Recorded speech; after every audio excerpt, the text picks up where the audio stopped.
ఈ దేశం అంటే భారతదేశం మనం ఇంతకుముందు చెప్పుకున్నాం భారతదేశ చరిత్ర అశోకుడికి ముందు అశోకుడి తర్వాత. అసలు చరిత్ర ఏంటంటే భారతదేశంలో విధానం ఏదైతే ఉందో అది కేవలం బౌద్ధ మతం విధానమే.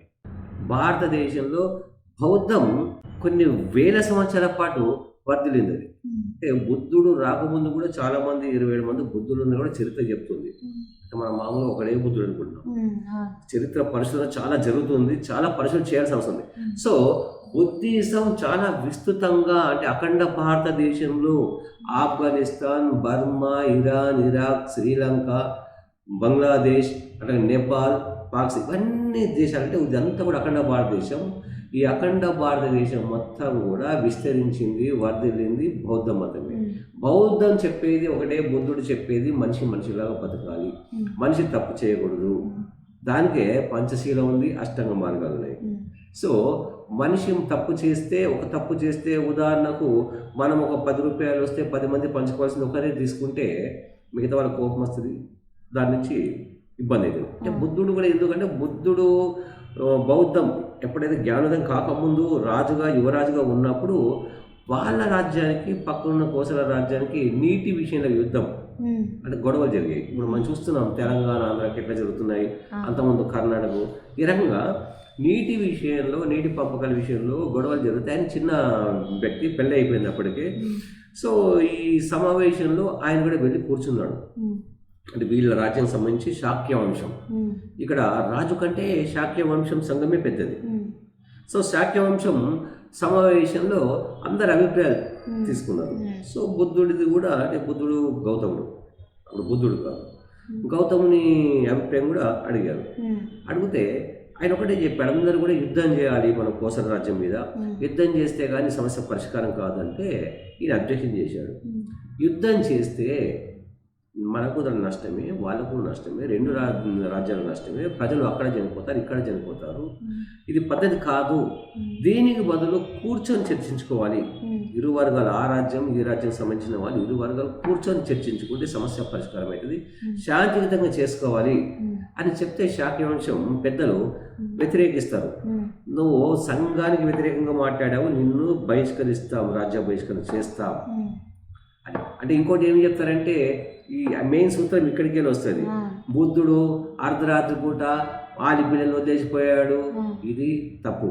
ఆయన శవాలను చూసి, ఆయన ముసలను చూసి వైరాగ్యం చెంది రాజ్యాన్ని వదిలి అడవికి వెళ్ళిపోయాడని కాదు, ఇది సబ్జెక్టు. ఈ శాక్య వంశం, శాక్య సంఘం వ్యతిరేకించి విమర్శించి నిన్ను రాజ్యం నుంచి బహిష్కరిస్తున్నామని. సో ఆయన రాజును కూడా బహిష్కరిస్తామంటే రాజకీయం సంబంధం మా నాయనకు ఆయన సంబంధం లేదు కదా, నా అభిప్రాయం కాబట్టి నన్ను బహిష్కరించండి అని దాన్ని ఆయన వెళ్ళిపోతాడు. తర్వాత ఆయన కొన్ని సమయాల్లో ఈ మామూలు సాధువుల దగ్గర ఉంటారు కదా, సాధువుల దగ్గర, సన్యాసుల దగ్గర, ఎంతో మంది దగ్గర శిష్యరికం చేసినా కానీ ఏమి ఆయనకు సాటిస్ఫాక్షన్ కాదు.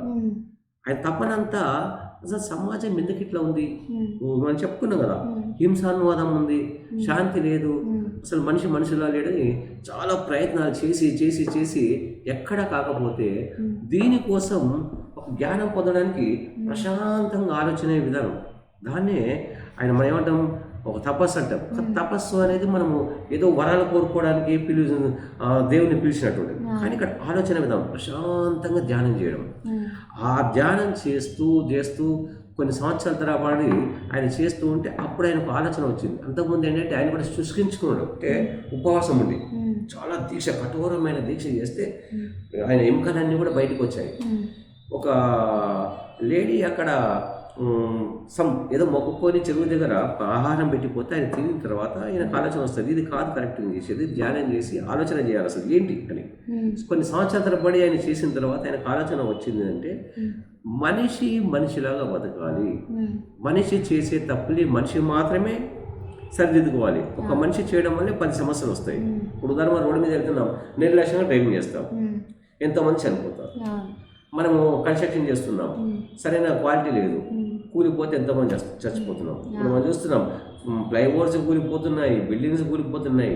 ఇట్లా ప్రతి నిర్లక్ష్యం కావచ్చు, అవినీతి కావచ్చు. అంటే మనిషి నిన్న కూడా చెప్పుకున్నాం, ఫస్ట్ ఏంటంటే మనం అబద్ధం చెప్పకూడదు, స్వార్థం ఉండకూడదు, చౌర్యం ఉండకూడదు, వ్యభిచారం చేయకూడదు, మద్యపానం అంటే పంచశీల. ఇవి ఖచ్చితంగా పాటిస్తే కరెక్ట్ ఉంటుంది. సో ఈ కారణంగానే మనుషులందరూ సమానంగా ఉంటారు అక్కడ, ఎవరు ఎక్కువ తక్కువ ఉన్నారు. కాబట్టి అన్ని వర్గాలు అందరూ ఒకటే, అందరూ బాగుండాలి, శాంతియుతంగా, ఎటువంటి హింస కావద్దు అని. అందుకనే ఆ విధానాన్ని బాగా విస్తృతంగా అశోకుడు కూడా కళింగ రాజ్యంలో, కళింగ యుద్ధంలో 1,00,000 మంది చనిపోయిన తర్వాత ఆయన కూడా బుద్ధిజం తీసుకొని ప్రచారం చేయబట్టి ఈ దేశంలో ఉన్నది కేవలం బుద్ధిజం మాత్రమే. బుద్ధిజం ఎక్కడెక్కడ ఉంది ఇప్పుడు పూర్తి స్థాయిలో విస్తృతంగా బయటకు వస్తుంది. బుద్ధిజం తర్వాతనే హిందూయిజం, అంటే అశోకుడి మన్మని తదనంతరమే హిందూయిజం అనేది వచ్చింది. కాబట్టి ఈ దేశం ఏంటి అంటే బౌద్ధ దేశమే.